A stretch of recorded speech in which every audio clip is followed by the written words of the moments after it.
A healthy person has 1,000 wishes, but a sick person has only one. Dates back about 11, 12 years ago. I had so much pain and inflammation in my fingers, hands, wrists, all the way down my arms to my elbow on both sides. I was literally wearing compression gloves, compression wrist sleeve, elbow sleeves, and it got so bad to the point where I had to use a voice dictation software for 2 years. Wow. Teach myself how to talk in sound bites just to be able to do my job. First, I went to doctors. I went to chiropractic. They gave me MRIs. They said, oh, you have a herniated disc and that's your problem. And other people, oh, it's carpal tunnel. Oh, it's arthritis. It's cubital tunnel. So, and then you're reading online. I bought every pain relief device from Amazon and all these different things. And eventually something clicked through my research. I realized in the end, and I'm like, wait a minute, this is inflammation. Inflammation comes from what I put inside my body. Your health is your number one priority. Without your health, you have nothing. You could make millions and millions of dollars, and I know many people who have, but yet they don't have their health. And it's like, what's the point of having all this money if you pass away at 65 when you could have lived to 95? What are some of the foods or like types of foods that are creating a lot of inflammation in the body and that's causing all this damage? Yeah.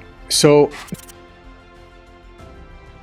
did you know that silent inflammation can be the thing that's causing chronic inflammation, fatigue?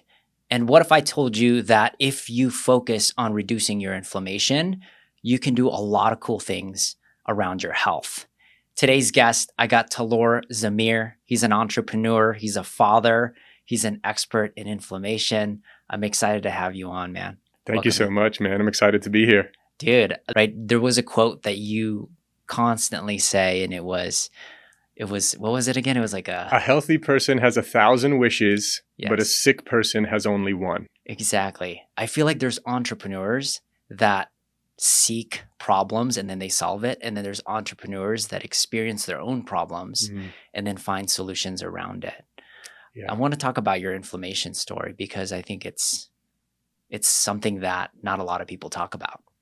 Yeah, absolutely. And for the quote too, it's like anyone who has, let's say you had a family member, a friend, someone close to you who's has an illness, right? Or is going to pass away because of some terminal disease or whatever, you would probably give every dollar in your bank account, everything you own, just to keep that person alive and make them healthy again, right? So it truly helps you focus. When you think about that quote, a healthy person has 1,000 wishes, but a sick person has only one. It really puts things into perspective that, your health is your number one priority. Without your health, you have nothing. You could make millions and millions of dollars, and I know many people who have, but yet they don't have their health. And it's like, what's the point of having all this money if you pass away at 65 when you could have lived to 95 and been around there for your family, meet your grandkids, your great grandkids even, which is one of my goals, is to be around for my great grandkids. And so my story dates back about 11, 12 years ago. I had so much pain and inflammation in my fingers, hands, wrists, all the way down my arms to my elbow on both sides. I was literally wearing compression gloves, compression wrist sleeve, elbow sleeves. And it got so bad to the point where I had to use a voice dictation software for 2 years. Wow. Teach myself how to talk in sound bites just to be able to do my job. I was doing internet marketing at the time, and I'm banging away on the keyboard with bad posture. I was in debt at the time. I had a 1-year-old and a 2-year-old daughter. And so it was just like, there's a lot of different things, but I realized in the end, so let me back up. First, I went to doctors. I went to chiropractors. I got, they gave me MRIs. They said, oh, you have a herniated disc and that's your problem. And other people, oh, it's carpal tunnel. Oh, it's arthritis. It's cubital tunnel. So, and then you're reading online. I bought every pain relief device from Amazon and all these different things. And eventually something clicked through my research. And I'm like, wait a minute, this is inflammation. This is inflammation in my body. And then it's like, okay, well, inflammation comes from what I put inside my body.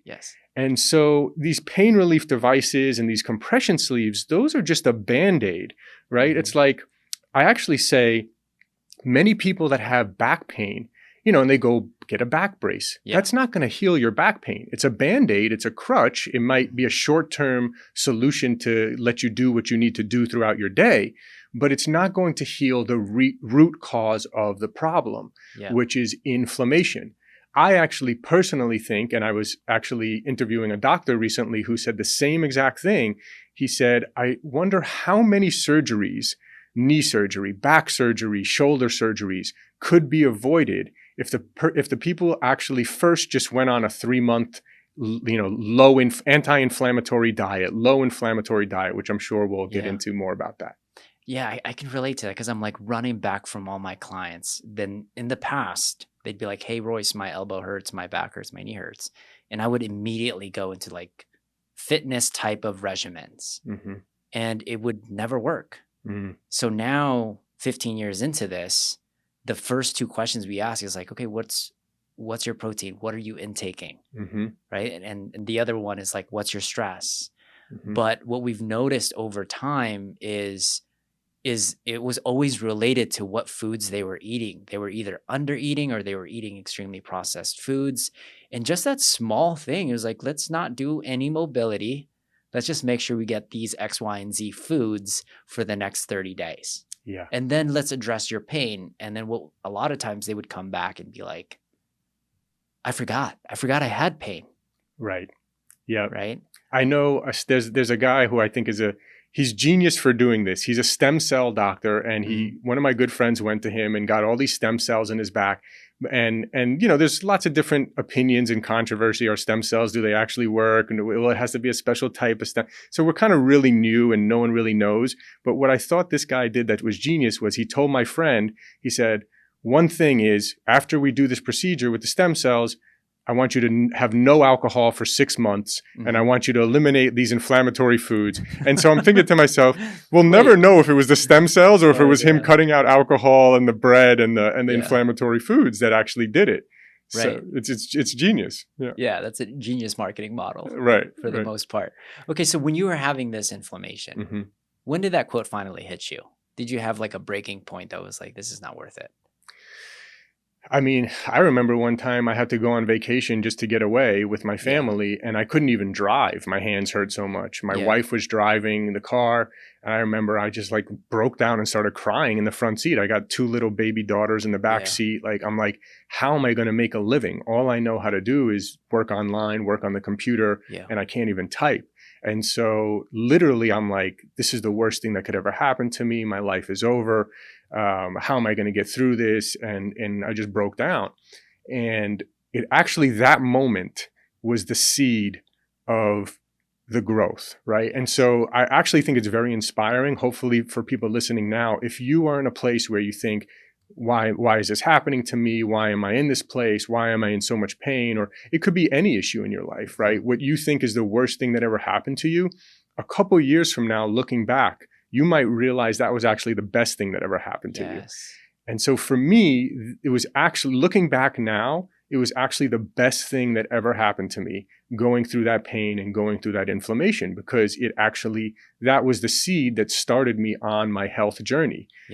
So now I'm going to be healthier for the rest of my life. Sometimes you have to really hit rock bottom in order to make a change and go the other way. And so that moment, really sparked a lot of things for me and helped me change my life. And so not only did I heal myself of inflammation, I actually started a compression sleeve company that I ended up later selling. And so that was like, because I was so familiar with compression sleeves. But then, again, I was like, well, you know what? These are just Band-Aids. I'm not really passionate about this. I want to do something I'm passionate about. So then I started Peak Performance, which is my passion brand. And so both of those businesses, which have been my 2 biggest successes, would not have happened if I wasn't in that pain. I wouldn't have been on this health journey. I wouldn't have now I get these blood tests that show that whatever, I'm 10 years younger than my actual age or whatever, and my inflammation markers are very low. And so we should also mention that inflammation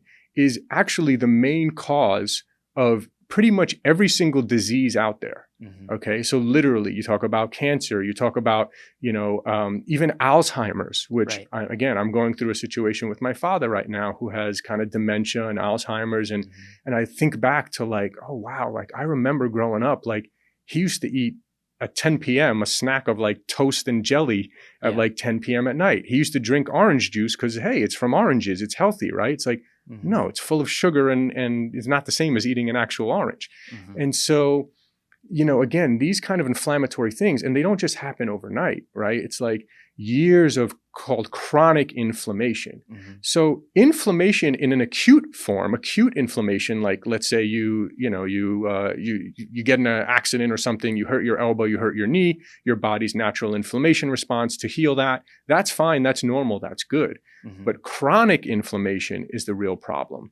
When you are chronically inflamed, you have chronic pain, right? And that's why you see some people, they'll get a knee surgery and then next thing you know, a year later, they have shoulder pain or the other knee hurts or the back hurts. It's just the inflammation is going to manifest somewhere if you don't go to the root cause of the problem. And this is why I love to interview on many people who are functional medicine practitioners. So there's traditional medicine, which just looks at your symptoms, right? Okay, this person has this symptom, let's prescribe them this medication. And then there's functional medicine, and the goal of functional medicine is to go to the root cause of the problem. And so for people that have problems, I would highly recommend functional medicine if you haven't tried that route. I feel like they zoom out much larger. You know, traditional medicine, let's just focus on this little piece and let's just solve that little piece. And then people that are more functional, same thing with functional trainers, right? There's traditional trainers and there's like functional trainers. They were like, let's just triage the whole thing. What does 8 hours of your day typically look like? You know, your dysfunctions are going to be different compared to someone that's sitting down at a desk and a person that's maybe a construction worker. Right? Their movements are a lot different. So I like the term functional because it's just an overview of it. I wanted to highlight something that you really touched on about the breaking moments in your life, right? A lot of times I feel like there's going to be an audience that's probably watching this right now that is feeling like they're breaking down. But I always tell them, I was like, you're about to have a breakthrough. Right? And they're about to have a breakthrough right now. When you had that breakdown, what were like some of your first steps that got you back to kind of, like, I feel like it's such an important piece to this that I'd like to grasp. So obviously having belief and faith is the number one thing, right? There's the old quote of like, whether you think you can or think you can't, either way you're right? The old Henry Ford quote. And so people who are just like, oh, my doctor told me this is chronic, it's never going to heal, I'm never going to get over it. Or, you know, again, it's like someone who has diabetes. It's like, oh, that's it, I have diabetes for life, there's no way to reverse it. Well, actually, there is. You know, the keto diet and other things have been proven to reverse diabetes in certain people, right? So there's a belief there. And so it's very difficult when you're in the moment to see it, right? When you're in the moment, when you're in this pain, it's hard to see, how am I going to get out of this? It's hard because you're stuck in this kind of internal negative loop that you're in. So it's very hard to see it in the moment. But I think having the belief, having the faith, and then, I guess just continuing to persevere and just never giving up, right, is really the key. To now that I've had this experience, it's a lot easier for me, because now if I'm going through something challenging, I'm saying to myself, hey, like, there's always going to be challenges. There's always going to be ups and downs. This actually might be the best thing that ever happened to me when I look back in a couple of years from now. And then actually being intentional. So actually kind of like a reframe in your mind. You could probably tell I'm very big on psychology and mindset and beliefs. I got certified many years ago in neuro-linguistic programming and all these kind of things that really teach a lot about how your thoughts and your belief system affect, your reality. And so, so that's, I forgot where I was going with that, but you touched up on something. We were just driving earlier, and you gave me some extremely profound questions. I had some personal questions, and then I feel at the very start of that journey, you've started to just kind of ask different questions. What questions am I not asking myself? It's going to unlock this next level. Yes. And now I also remember what I was just about to say was that if you can actually think to yourself and say to yourself, how do I turn this negative into a positive? Yes. Right? And that can go for so many things. It's like, let's say like someone's an alcoholic and they've like done all these horrible things as an alcoholic and they think that they've ruined their lives and all this kind of thing. And then it's like, wait a minute, how can you actually turn this negative into a positive? Okay, well, actually I can go recover and show thousands and inspire thousands of other people to recover themselves, right? Whether it's drugs or alcohol or whatever, right? And it's kind of like they say, turn your mess into your message, right? Turn a negative into a positive. And so when you can actually think about that, you're going through something challenging, you're like, this is horrible. What am I going to do? This sucks, blah, blah, blah, blah, all this negative talk. It's like, wait a minute, catch yourself and try to reframe it and say, okay, how can I turn this negative into a positive? And so that was a big thing for me in terms of reframing the way that I'm thinking about things a lot. And you mentioned the thinking time. So this is one thing that I'm huge on. So typically every morning, Monday through Friday, at least, when my kids go to school, I will, well, first I'll try to make them their healthy smoothie, get them out the door. Sometimes I have to drive them, and then I come back and I'll do like just an hour of quiet time, thinking time, either before or after they leave. And I have my phone on airplane mode. I think I keep my phone in another room when I go to sleep. I keep it on airplane mode, and I try not to turn it on because most people will just wake up, turn on their phone. Oh, I got this message. Oh, I'm going on social. Oh, the news. And it's like you're allowing other people's belief systems and thoughts to basically brainwash you when you're doing that. Versus when you do a conscious kind of, and I guess a lot of people have talked about morning routines. So I guess thinking time is maybe part of my morning routine. But for me, it's like, what is the most important thing? So in my thinking time, I think, what are the most important things in my life? And so when I think about that, it's like, I actually think about this all the time. What's my number one goal in life? That if I achieve this goal, nothing else matters. And I actually have thought about this long and hard. And it's actually, if me, my wife, and my 2 daughters all live to over 100 years old, a long, happy, healthy life as a close-knit, happy, healthy family that spends holidays and vacations together, get together every year. If we achieve that goal, everything else is secondary, right? And so then it starts becoming, okay, again, that health is the most important thing here for myself and my family, right? And so then it becomes very clear. The decisions become easier to make throughout the day because I'm clear on what the number one priority is, what the number one goal is. I feel like there's a lot of people that's listening to this. They're stuck on the to-dos. They do a lot of to-dos. Me, in general, is guilty of that. And I've never even thought thinking was medicine in some form. That thinking and asking some of those crucial questions, because I think a lot of those questions that you ask yourself in that thinking starts to become this domino effect of what we're essentially going to be talking about, like some of the to-dos to do to reduce the inflammation. Yes. You attack the identity stuff at the very, very beginning of this. And I love that because if you want long-term change, it starts with the identity. Absolutely. Absolutely. The identity is absolutely huge. And so I talk a lot about changing your belief system and identity around health, right? It's like, I give this example. Let's say someone offers you a cigarette, right? And you're not a smoker. You're going to say, no, thank you. I don't smoke, right? Those words, and by the way, NLP taught me to kind of hear people's belief systems in the way they talk. You can hear when people talk, right? So if someone says, no, thank you, I don't smoke, that shows their identity and their belief system is, I'm not a smoker, I don't smoke, right? And so it's there's no like, oh, I don't know, should I take the cigarette? Should I not? It's like, no, I don't smoke, so I don't take the cigarette. It's very, very simple, very straightforward, right? So when you think about it that way, so for me, it's like, when I'm at a kid's birthday party and everyone's like passing around the cake, some people think it's like rude to not eat the cake or something. And for me, it's just like, my identity is I don't eat cake. So there's no like, oh, I don't know, should I have it today? Should I cheat?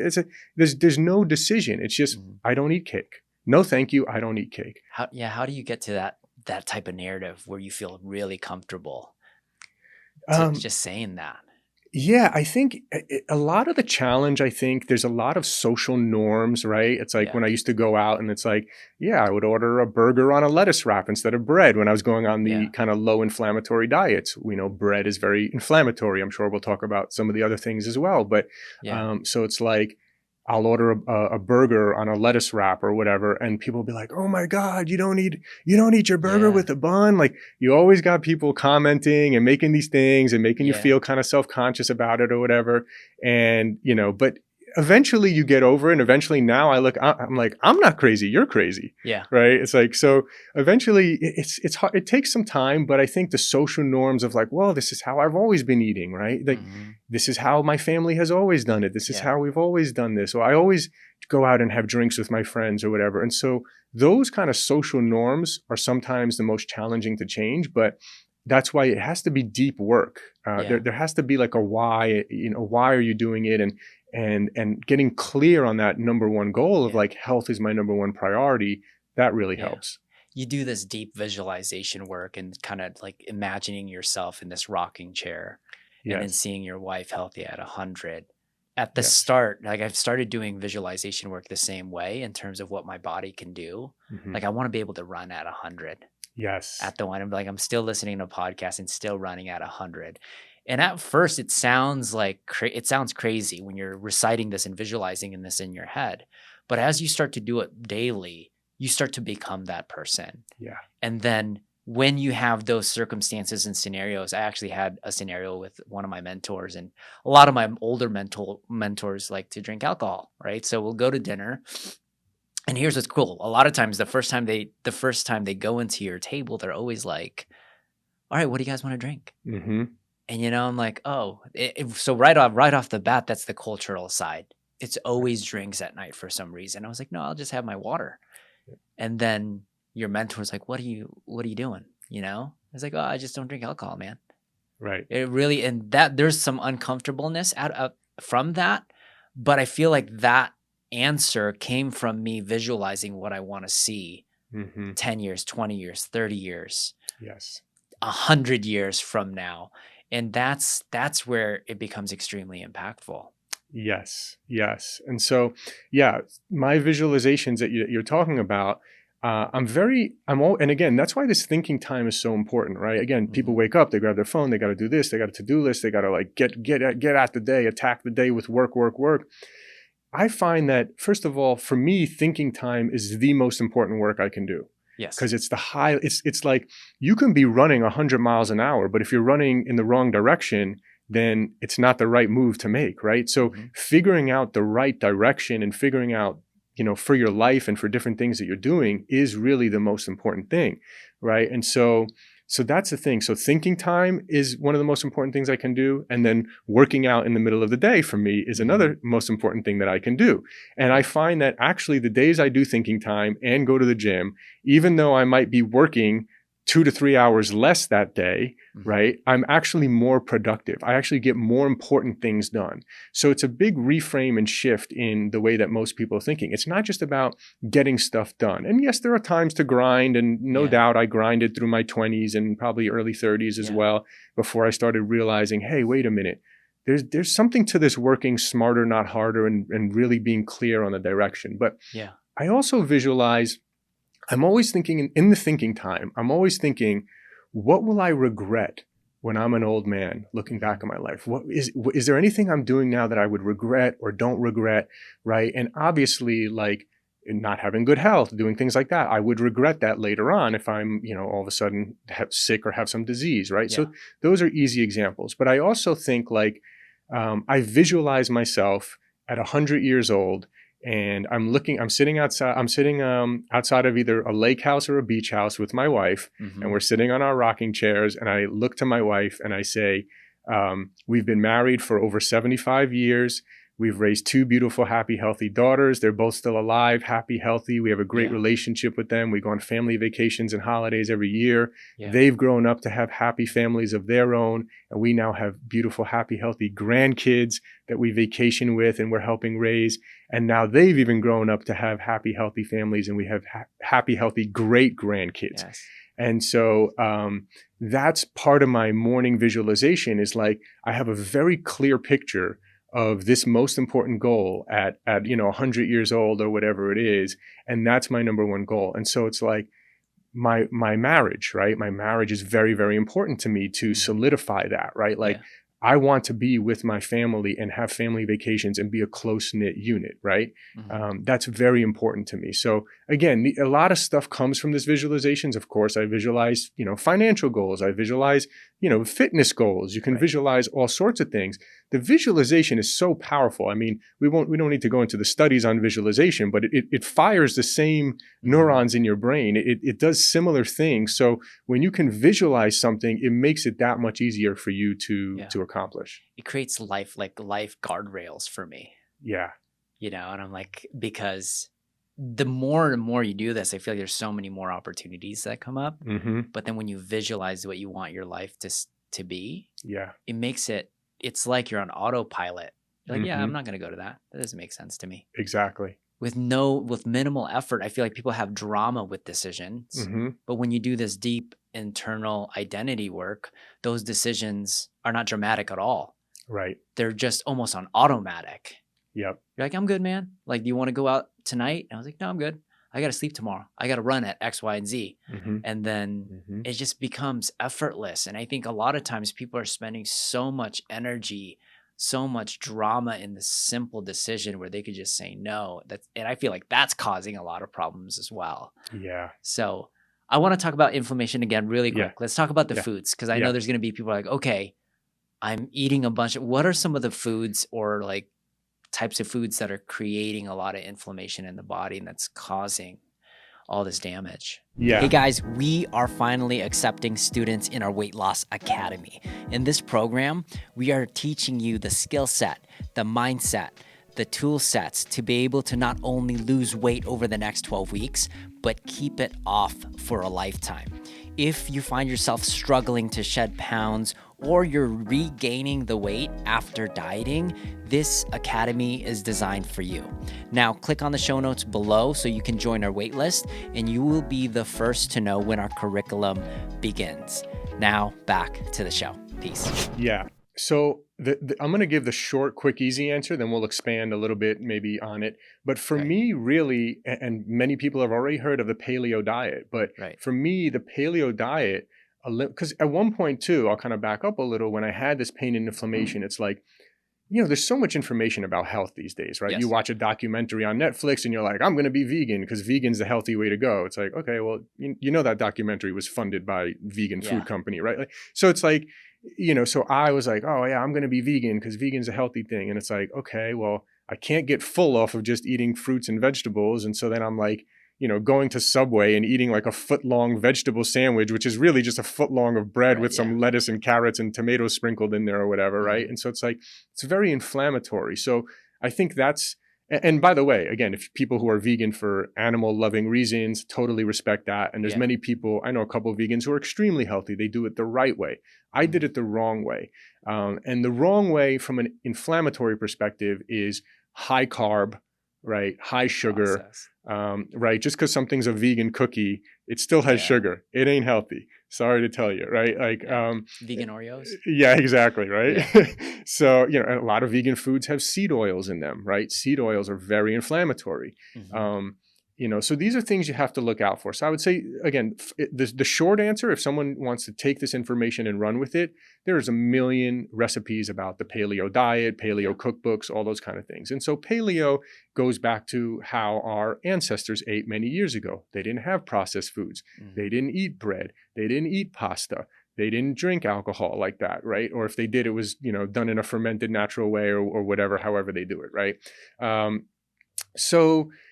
I'd say some of the biggest culprits, seed oils are a big one, right? So fried food. So if someone said, hey, summarize what I should do in like 10 seconds, I'd be like, cut out alcohol, fried foods, seed oils, bread and pasta and processed, foods and carbs, things like Yeah. that, right? That's like the short, easy answer. What's Obviously, sugars, yeah. what's processed foods? I'm just like, Yeah, so it's like things that are not in their natural form. And there okay. are some processed foods that are like, like a whey protein is technically processed, but Yeah. it's a little bit different. It's not high in sugar, it's not high in carbs, it's Hmm. not, things of that nature, right? In general, I am a fan of it doesn't have to be keto. Yeah. I wouldn't say that I'm keto. I still have, uh, organic Some frozen carbs. Yeah. blueberries in my smoothie. I'll still have some organic honey every once in a while, things like that, Yeah. which some people would say, hey, the honey's kind of high in sugar, things like that. So you have to kind of try different things and see kind of what works. Having a Yeah. continuous glucose monitor, a CGM, is very helpful to get some data if Yeah. you haven't used that. There's a couple companies, I think Levels and NutriSense are two companies that, for a relatively reasonable price, and you're Yeah. not going to wear it forever. It's kind of annoying to have this needle. Yeah. It's On your arm. yeah, it's like stuck into like a patch on your arm. It's kind of annoying to have it long term. But even if you just had it for a month and you can see, oh Yeah. wow, this food spikes me a lot, like this, Yeah. So those are interesting things. But again, it's really pretty simple. Like with paleo, you can still eat grass-fed meats and all sorts of things like that. You can still eat all the vegetables, Yeah. and you can even eat fruits. And again, some people might say, hey, I've interviewed a lot of people who say that fruits are not good for you because they're high in sugar. That's kind of a controversial one. Hmm. But I would say probably grapes are the worst fruit. You probably want to avoid grapes. Yeah. But some people say bananas will spike your glucose a lot. So it's an interesting balance. With fruits, I tend to stick to like blueberries, strawberries, Yeah. anything in the berry family. High fiber. Yeah. Yeah, high fiber. But again, I would say fruits are the least of my worries because they're not processed. They're not like these complex processed carbohydrates Yeah. like the breads and the pastas and the even. I honestly think I'm not a fan of oatmeal, right? Yeah. Levels, the CGM company Levels, they actually ran the data from all like their tens of thousands of customers, and they found that 70% of people who had oatmeal in the morning saw a huge blood sugar spike Hmm. from that, right? So, and now again, it is a little different. Like there are some people like you who are training super hard, like almost every day, if not every day. Yeah. Those people are going to need some more carbs maybe than some other people. Hmm. But specifically for weight loss and for lowering inflammation in the body, in general, following the paleo diet. And so I'm prioritizing protein, obviously trying to hit my protein count. I interviewed someone called Dr. Ted Naiman, who came out with something recently. He's writing a book called the Satiety Index per Calorie, right? Okay. So when you talk about weight loss, a calorie is not a calorie, right? Yeah. Because some calories will leave you more hungry than others, right? Exactly, And yeah. so he came out with this formula, and he basically, the long story short is protein is the most satiating food. So that's why carnivore, like people talk about the carnivore diet, and it's like I've interviewed a couple of carnivore guys, and they're like, yeah, I just eat like 2 to 3 pounds of meat every day, And that's it. and I'm never hungry. It's like, yeah, because they're satiated from the Yeah. protein and obviously some fat. So protein and fat. It's interesting because the keto diet had a huge craze like a few years ago. Now it's like I looked at the search volume and it's like way down for like keto. Like Yeah. all of a sudden keto's not cool anymore. Carnivore's up a little bit. Carnivores Yeah. up, keto's not. It's like, well, keto still provides a lot of benefits. Now, there's a Yeah. wrong way to do keto. People have done dirty keto and all this kind of stuff. It's not good. Mhm. And I don't necessarily think you need to be in keto for extended periods of time unless you're trying to reverse diabetes or something like that. But I think for lowering inflammation in the body, the point is proteins and fats and kind of lower carbs. So I would say that I am under 100 grams of carbs every day. Okay. And I feel very satiated because I eat a lot of proteins and healthy fats. Yeah, I think that a lot of the underlining things about these diets that do really work, they're always manipulating inflammation in some way. Mm-hmm. Most of the diets done right are eating foods in its most original form. Right. Right. Processed off, like I tell people, the processed means it's just manipulated in some way. Right. It's like in a factory, it's been in another factory, it's been another factory, they throw chemicals in there, and then you get this like bar. Yeah. Right. And it's like it's vegan, but it's extremely processed over time. That's not its most original source. Right. So when you just start to consume things of like it just came out of the ground, or it was just it was just butchered just yesterday, or we caught the fish an hour ago. That is the most whole form. Right. And if you can really optimize for that, I think it's going to solve a lot of your inflammation issues. Yeah. For sure. Yeah.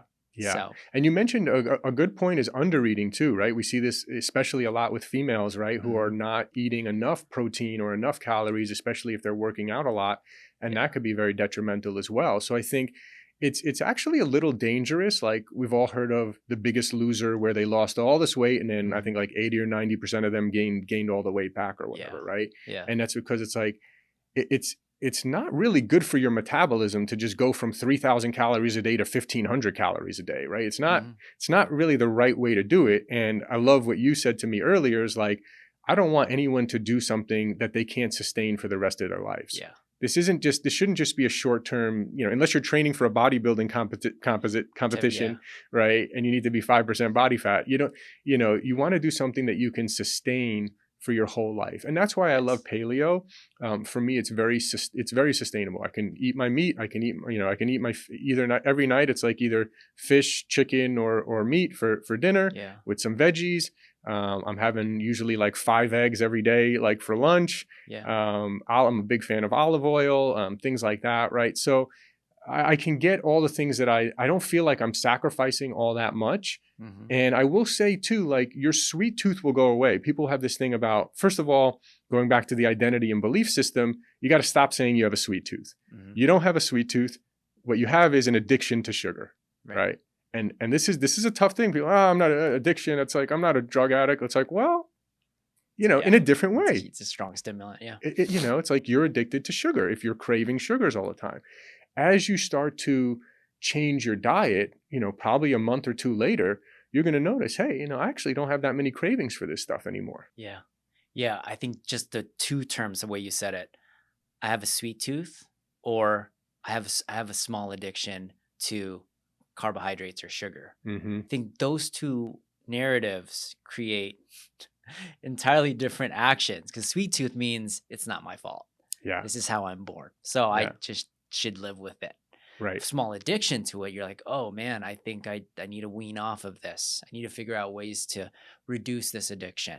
Yes. Right. So I'm glad that you touched up on that, because I do see a lot of clients and I'm hearing their narrative, especially when we're doing our consults. It's like, it just runs in my family. Like I'm big boned. I have a sweet tooth. I always need something sweet at night. Right. It's just, it's those narratives that can be very destructive over time. Yeah. So finding replacements for that as well, right? Like, I found that if I do a sparkling water with my orange electrolyte powder that has no sugar, it tastes like an orange soda, and that could be my after dinner, treat or whatever, right? If I'm looking for something like that, but it doesn't have the sugar. So finding replacements is also definitely helpful. But just really kind of changing your narrative, and so being very aware of the words that you're using, right? Is going back to kind of the mindset part, right? It's like so many people are like, oh, I'm not good at this. I have a sweet tooth. I have that. It's like, those are your belief systems. You're speaking them out loud. And the more you speak them out loud, the more they're going to become ingrained in you. Right. Yeah. When I first actually started my personal development journey, I used to wear a rubber band on my wrist, and I would try to catch myself anytime I said something that was a limiting belief, and I would snap myself with the rubber band and then turn it around and say something different. So if it was like, if I was like, oh, I can't, I have a sweet tooth, I have to have that now. I'd be like, snap myself hard. And then I would say, turn it around. So I would say, okay, like, I used to be addicted to sugar until I realized the importance of eating healthy. And now I'm committed to changing that going forward. Right. Like the people think that, like, going back to like another example of like how we gave the smoking example, like, I'm not a smoker. That's your belief system. It's very interesting. So let's say someone actually was a smoker, but this morning they woke up and they made a decision and they said, I don't smoke anymore. I'm a new person. I'm changing my identity. I'm changing my life. I'm no longer a smoker. Right. And then one of their friends comes out, it's like, hey, you want to go have a cigarette break? And you're like, no, I don't smoke. I'm not a smoker. And they're like, what are you talking about? Like, you are. What do you mean? We just went out yesterday. It's like, no. That's the old me. Yeah. I have decided in this moment right now to change my belief system, to change my identity. I am no longer a smoker. And so you can change your language around anything and start to change your belief Yeah. system. There's a thing that I do a lot of times with my clients, and they say they can't do something. I'll have them repeat what they said again. I'm like, say that again. And then they're like, I can't do this. And I was like, oh yeah, say that one more time, like a different way. And they say, I can't do this. And then eventually they're like, well, I could do this. Right. And it's not when I say it, it's when they say it is where it's the most impactful. Yeah. So it's either, I like how you slap that thing. Sometimes it's just recognizing that you're saying these things. And then if you say it long enough, in a few times, you kind of get annoyed by saying it. Right. And you're like, that's not true. Right. I could do this. Yes. Right. This is not true. I don't have a sweet tooth. This is not true. I'm like, my whole family is not like this. Right. It starts with me. That's right. That's right. So, and I see in the background, you actually have the book called Breaking the Habit of Being Yourself by Dr. Joe Dispenza. Yeah. It's the same thing, right? Like we get into these routines and we think this is who we are. Mm-hmm. And I can't change because this is who I am. Well, you can change who you are, right? And so it's really important. Okay, so we touched up the intake, like food-wise. Let's talk about the intake, social media-wise, or any of these platforms where you're consuming attention. How does that play a role in inflammation for you? Yeah, I think there's a lot of so stress and peace of mind is also a big thing. So I always talk about there's the physical aspect, which is, again, we talked about kind of what you're consuming and things like that, right? What you're putting into your body. There's also a mental component as well. And so I actually want to talk about someone I learned a lot from as well that helped me heal myself. So there was I had to heal the inflammation by what I put in my body, but I also had to heal mentally the stress and these negative loops and these kind of things. And so it was difficult because, again, people go to doctors and the doctor gives you some diagnosis and you're like, you believe them. Right. And so like I actually have a, my personal opinion is that it should be illegal for doctors to tell someone you only have this long left to live. Right. Yeah. Because it actually, one of the original kind of pioneers in neurolinguistic programming, he had a sick parent and the doctor was, told him, is like, hey, your mom only has like a few months left to live. And he's like, don't you dare say that to her. Don't say a word. I'm going to handle this. And he went and instead started talking with her and working on her belief system and telling her how she's going to get through this and she's going to continue to live. And she ended up living like another 10 years or whatever it was, right? Mm-hmm. So again, it's when you hear someone who you trust, who's in a position of authority, and you take on their beliefs, you have to be very careful that you're not taking on a limiting belief. And so I was going to all these doctors. They're like, oh, you have an MRI, you have a herniated disc. And someone said, hey, have you ever heard of Dr. John Sarno? Yeah. He just recently passed away in his late 90s, and he wrote a few books. One of them is called Healing Back Pain. One of them is called The Divided Mind, and one of them is called The Mind-Body Prescription. And Dr. John Sarno said it was very common in kind of very driven people, so entrepreneurs, type A personalities, people who are very driven, that they have this sort of inner tension that manifests as pain in their body, right? He called it TMS, like tension myositis syndrome, something like that. And it was like, you're just like, oh, I gotta achieve this goal. It's like literally like that tightness actually causes a lack of oxygen to certain parts of your body that could manifest as pain wherever you're using it more, right? So if you're on the computer every day, it will probably manifest as carpal tunnel or wrist pain or whatever. It could be back pain. And so he wrote these books, and they were fascinating because it's funny because I had just gotten an MRI and they told me I had a herniated disc and that was the cause of my pain. And when I read Dr. Sarno's book, he talked about how patients would walk into his office with an MRI and he would just rip it up and throw it in the garbage. No way. And he did a study. He did a study on there was over 100 healthy, normal people who were not in pain, and they did MRIs on them, and like 60-something% of them had herniated discs. Yeah. Right. So it's like his thing was like, everyone has a herniated disc. At some point in your life, you're going to have a herniated disc. Everyone has a herniated disc. Mm-hmm. Now, if you get diagnosed and a doctor tells you, oh, that herniated disc is what's causing the pain and this and blah, blah, blah, blah, blah, then you're going to believe it and that's what's going to manifest for you. So he actually said to he said, if you have these symptoms and you're like this and you have this type of personality, I'm like, yep, check, that's me. Yeah. And it's like, here's what I want you to do. He says, resume full activity. So this chiropractor that I had the MRI from, he's like, don't work out, don't lift weights. You got to give yourself a break. You got to give your body, don't work out. So then I stopped working out. I stopped going to the gym. And now I'm depressed because I'm just like sitting around all day, can't exercise, not getting the blood flowing. Like it's the worst thing you could do for your mental health. Yeah, and then now you're overeating. Sometimes when people are depressed, they're like, "Oh, I'm just gonna keep eating." And It's then horrible. You manifest this life, right? Exactly. So I'm like, so when I heard that book, it was like freeing. He's like, resume full activity. Act as if you're 100% fine. He's like, remove the crutches. And that's when I actually removed the compression sleeves. So I'm like, you know what? I'm going to go back to the gym. I'm going to go with no compression sleeves. It's my first workout back, so I'm not going to go over the top. Let me just do a regular workout. And so I do a workout. Hey, you know what? That wasn't that bad. I could actually do that. Yeah. And then it was like, you know, he literally said, and again, this is not medical advice. I'm not a doctor. I'm not telling anyone, you know, whatever. But he was like, stop going to physical therapy and stop going to these doctors, right? And again, this is for chronic inflammation. Like if you got in an accident and you have a knee thing that you need to heal, you have to do the things and go to the therapy, physical therapy and all that. That's one thing. But if you have back pain that came out of nowhere, that just because you bent over one day, all of a sudden you have back pain now for the last 2 years, that's chronic inflammation, that's a different story. Yes. And so I actually did, so literally just by, he has an online, I think I might have bought the DVD or it might be on YouTube, but he has a seminar. And so he would invite people to his seminar. And he found that just by reading his book and going to his like 1 hour seminar, like more than half the people were cured just from that. Yeah. Like it's insane. Just by realizing, hey, there's nothing wrong with me. I need to just chill out.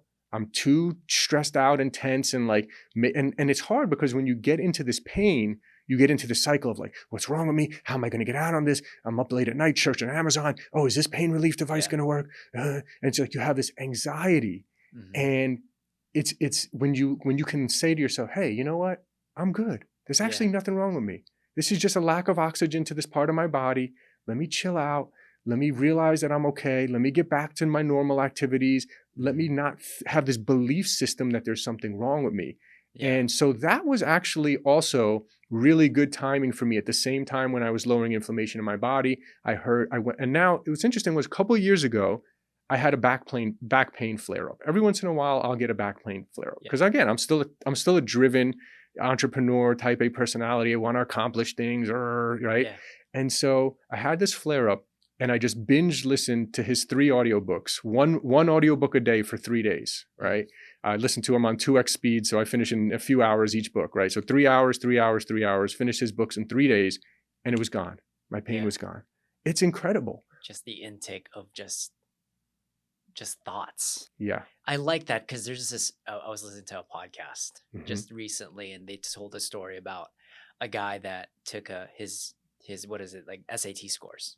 Wasn't the brightest person in the world, but he got a test back and it was nearly perfect. It was like 1,400. I'm not sure what the totals are. Right. Someone could comment what the high numbers are. But essentially his parents were like, did you cheat? And he was like, no, I took the test. Normal. I was like, you scored one of the highest.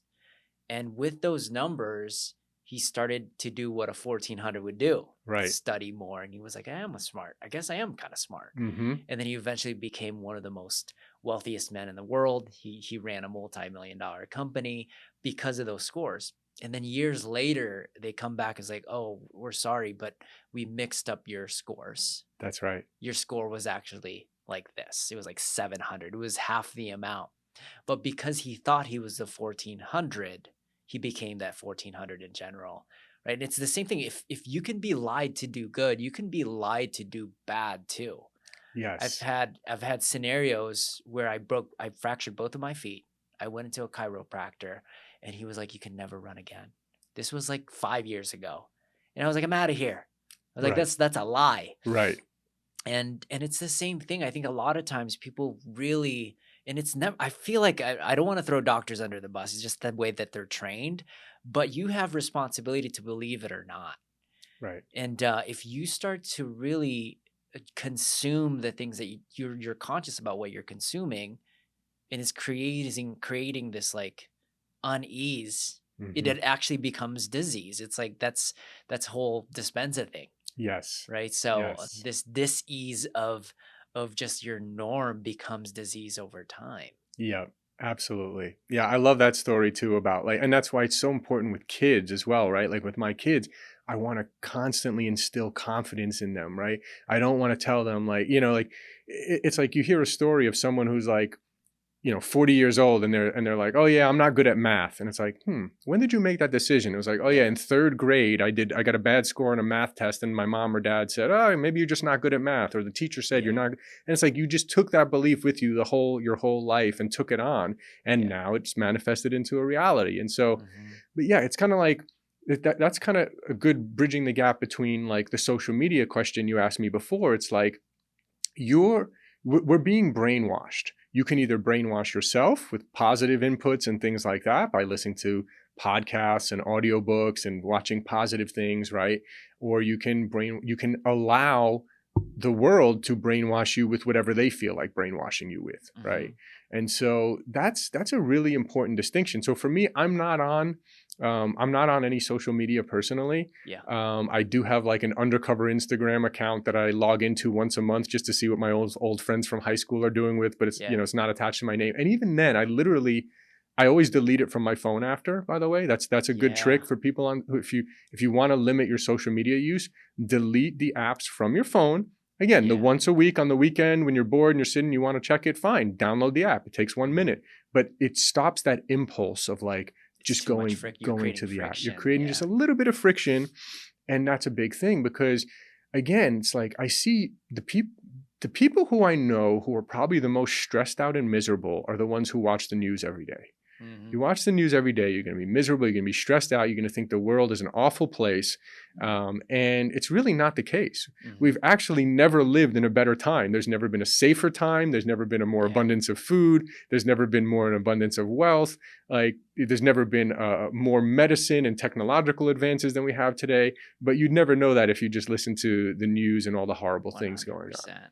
So I'm reading this marketing book, and it was like, you show me what your attention is and I'll show you what your life is. And I completely agree. The moment I started to understand, because I was one of those 4-hour social media watching persons, and I deleted mine. And then eventually I was like, okay, this is kind of like carbs. I got to learn how to limit it. Yeah. So I not only deleted it, and then when I would re-upload it for business purposes, I moved it all the way to the back. There you go. So I would have to like physically go to the other end. By that time, you're like, you don't. Right. And you realize you're like, there's no point to this. I'm not posting anything of value to the marketplace. So why am I going to consume anything? Right. And I think there is this balance for sure. For a while, I ghosted it just like what you did for like 5 years. Mm-hmm. And then I started to understand, and then the whole attention thing became evident. So 80 to 90% of my consumption is always self-improvement, self-growth, right? Comedies, yes, and then the other 10%, why not? Let's go throw some thrillers in there. Yeah. Let's throw some sad things in there. Let's throw some entertainment in there that's not related to my personal growth. I think that's like, that's what I started to do for sure. And even that, I'm totally cool with that, right? Like like a lot of people are like, oh, you're so disciplined. I could never do all the things that you do. Like people say that to me all the time. And it's like, I mean, like, I get it. You don't have to be like, first of all, like, again, that's my identity and my belief system. So I just stick to it. And that's what works for me. And also I've been in the pain and inflammation. Like I know how horrible that feels, and I'm never going back to that. Like I'm very clear, I'm never going back to that. Mm-hmm. And so I'm going to always take the actions I need to take, to do that. So you don't have to be 100%, but I will say like, even like I noticed myself, I watched like, there's like one or two shows that are like you said, like thrillers or violence or whatever, stuff that like, gangster movies or whatever that I like, or, will watch. And even that I've now realized I can't watch those at night. Like if I watch those at night, I literally wake up in the morning and the first thought in my mind is like about that murder scene. And I'm like, and I realize I'm like, I can't, this is horrible. Like, this is the first thought that popped into my head this morning because I Mhm. watched, like, so now it's like, if I do watch those, I got to watch them more in the afternoon and follow it up with a comedy or something to change the state and leave Really myself at night. quickly. You know, Yeah. when I watch TV at night, it's got to be a comedy. I just want to laugh, relax, go to sleep. I Mhm. don't want any drama, right? I think, like, you know, these shows like Grey's Anatomy or whatever. Like, my wife years ago would like watch a show and it's like they're in an emergency room with just like drama and emergencies and all this. And I'm like, I was like, listen, we can't have this on in the house. Like, I Yeah. love you, but like, this is a no-go.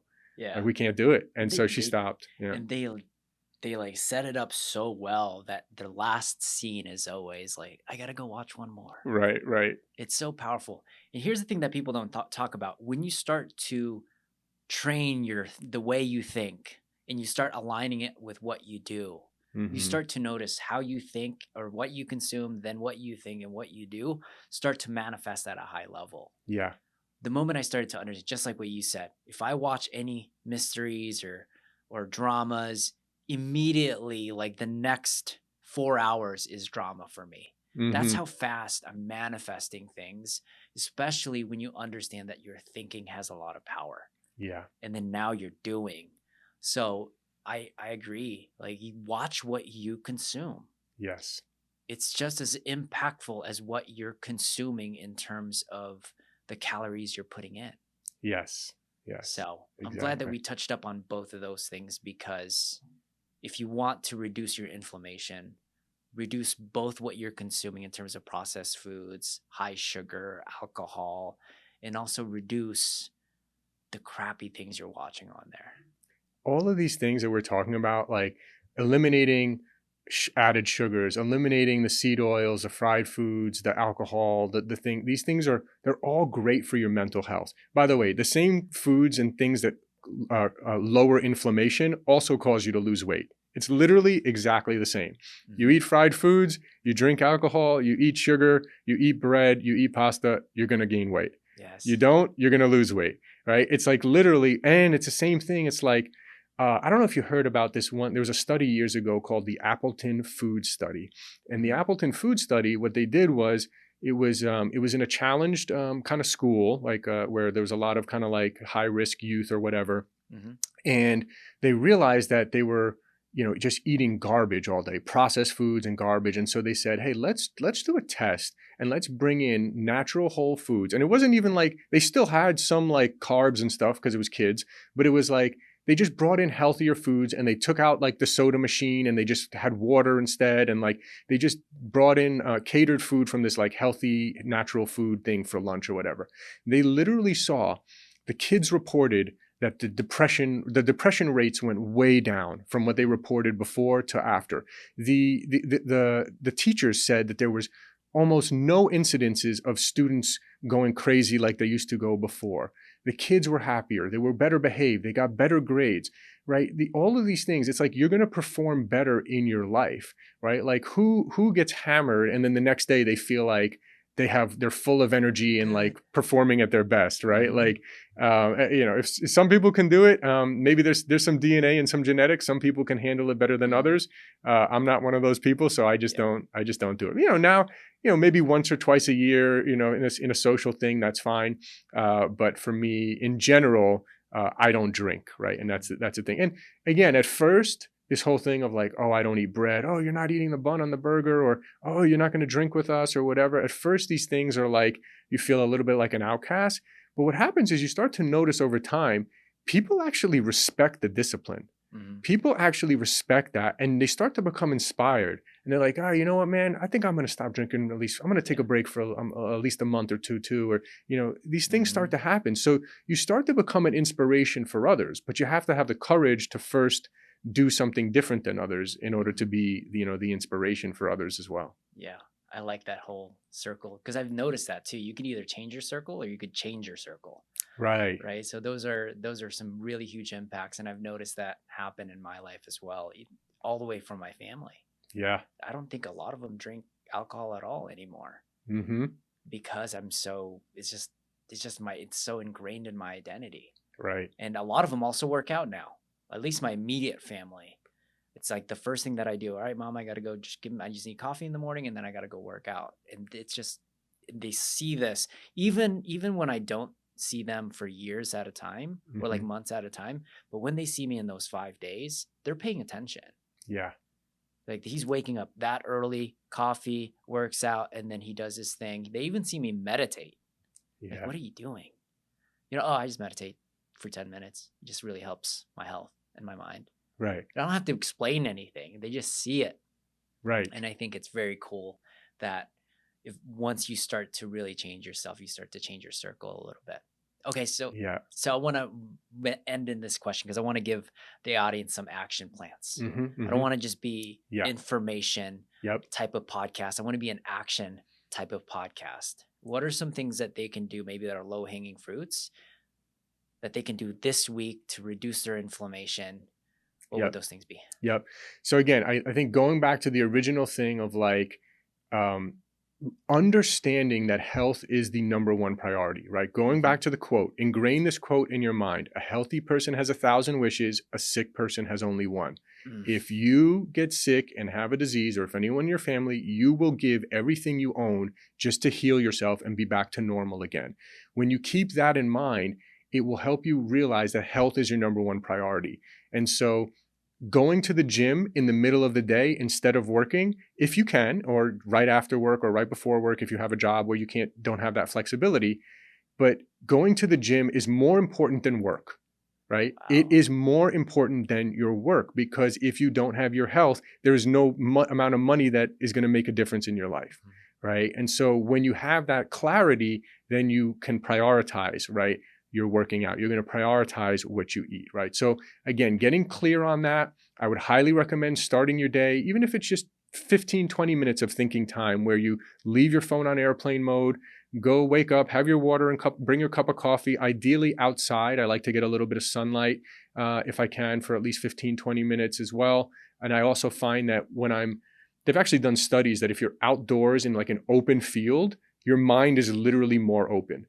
Right. And when are you most closed off, by the way? This is the picture. You're leaning forward on your phone. Yes. You're leaning forward. You literally, if you think about it, and it's funny, years ago in NLP, we learned this trick that it was called the learning state, where it's like, if I literally look at a point on the wall behind you, and then I expand my vision to the side and I notice everything that's all the way to the left and everything all the way to the right, it actually opens my mind a little more. And they found that students who did this actually got higher grades just by doing this one thing. They literally remembered more of what was being taught just by opening. And again, so opening, going out, when you're outside and you can kind of look up to an open sky, you're going to be more open. And you think about, you're the most closed off, imagine you're on your phone, you're hunching forward, bad posture, looking down in tunnel vision at your phone.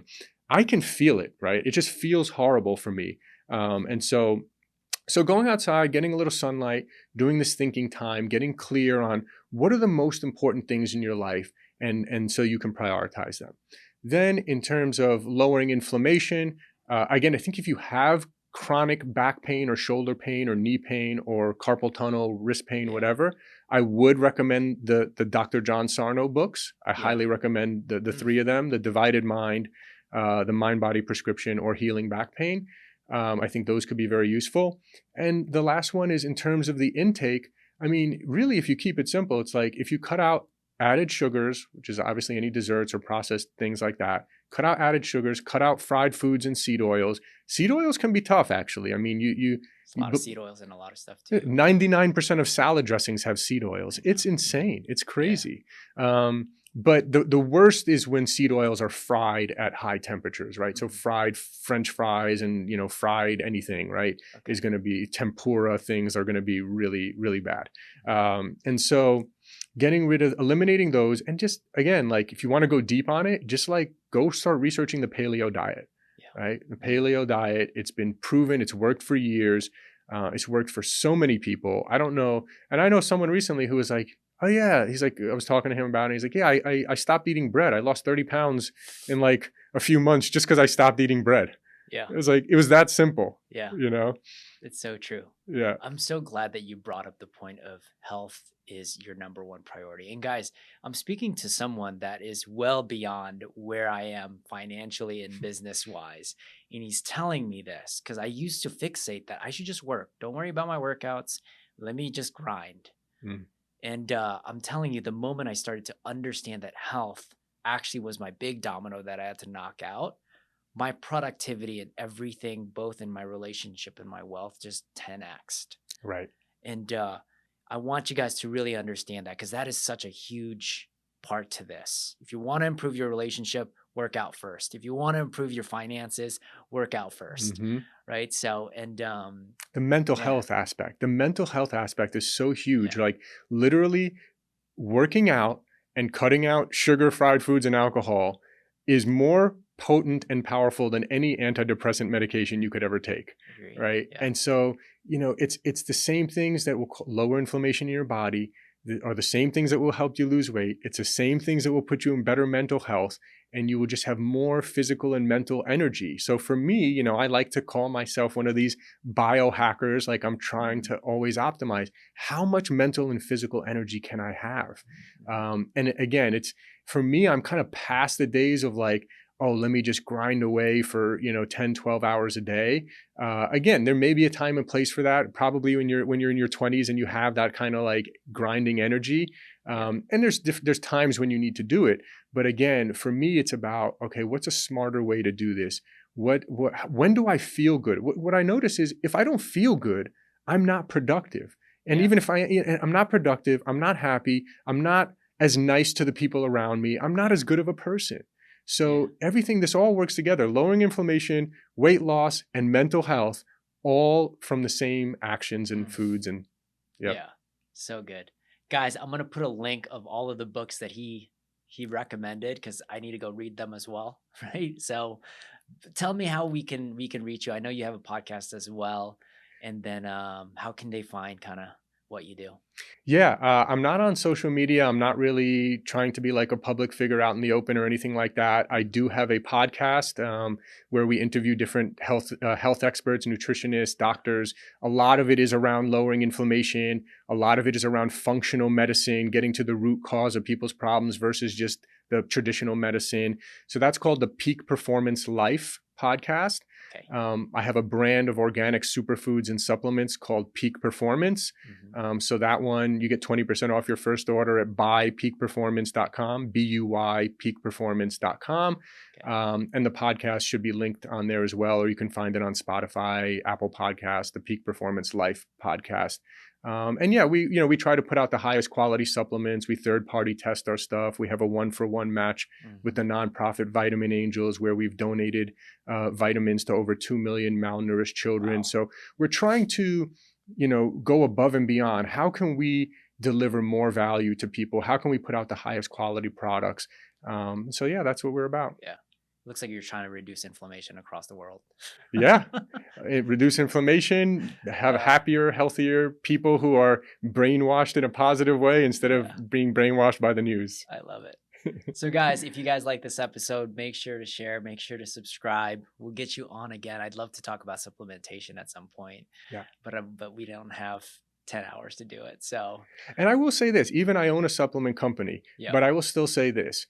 The supplement is like the extra 10%, the last 10%, right? What we talked about today, the foods you put into your body. If you're drinking alcohol every night and eating French fries and all this kind of stuff, you could take all the supplements in the world. It's maybe it'll help a tiny bit, but it's not going to move the needle for you really. Right. But it's once you have these things down, and vitamins obviously are great for deficiencies. You get a blood test, you're low in vitamin D or magnesium or this. Obviously, you supplement for those things as well. But for me, it's like the extra 10%. Like I want to be, how can I be the optimal biohacker, achieve the best performance possible? And that's why I do the supplementation. But first things first, the things we spoke about today. Yeah. That's why I call it peak performance. If you want to get the peak. That's right. That's right. That makes sense. Yeah. All right, man. Listen, if you're trying to lose weight, but you're just frustrated because you just can't seem to see any results, we would love to help you out. Now, we've been helping thousands of our athletes over the course of a decade, by crafting personalized programs that are not only sustainable, but also effective. Now, if you're ready to transform your health, click on the show notes below, book a call with one of our coaches. We'd love to help you out. Now back to the show. Peace.